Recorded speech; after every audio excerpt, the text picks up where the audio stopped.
చంద్రగిరి నియోజకవర్గ జనసేన పార్టీ కేంద్ర కార్యాలయాన్ని ఆదివారం ఉదయం ఆ పార్టీకి చెందిన ఎమ్మెల్యేలు తిరుపతి ఎమ్మెల్యే ఆరణి శ్రీనివాసులు, రైల్వే కోడూరు ఎమ్మెల్యే ఆరవ శ్రీధర్, జిల్లా అధ్యక్షుడు పసుపులేటి హరిప్రసాద్, నియోజకవర్గ ఇన్ఛార్జ్ దేవర మనోహర్, కార్యదర్శులు తాతం శెట్టి నాగేంద్ర, ఆకేపాటి సుభాష్ని ప్రారంభించారు.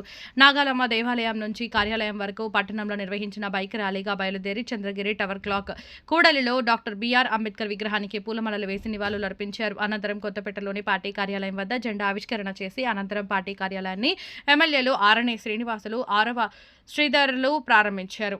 ఈ సందర్భంగా ఎమ్మెల్యే ఆరణి శ్రీనివాసులు మాట్లాడుతూ చంద్రగిరిలో జనసేన పార్టీ కార్యాలయం ప్రారంభించుకోవడం సంతోషమని అన్నారు. పవన్ కళ్యాణ్ ఆశయాలు, సిద్ధాంతాలను ప్రజల్లోకి తీసుకెళ్లి కులమతాలకు అతీతంగా పార్టీ బలోపేతానికి కృషి చేయాలని ఆయన కోరారు.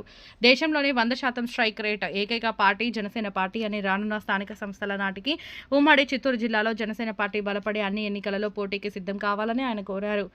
కుల మత వర్గ విభేదాలు విడిచి కూటమిగా ప్రజా సమస్యలన్నీ పరిష్కరించాలి. చంద్రగిరి ఎమ్మెల్యే పులివర్తి నాని సహకారంతో సమస్యలు పరిష్కరించి నియోజకవర్గాన్ని అభివృద్ధి పథంలో నడిపించాలని తెలిపారు.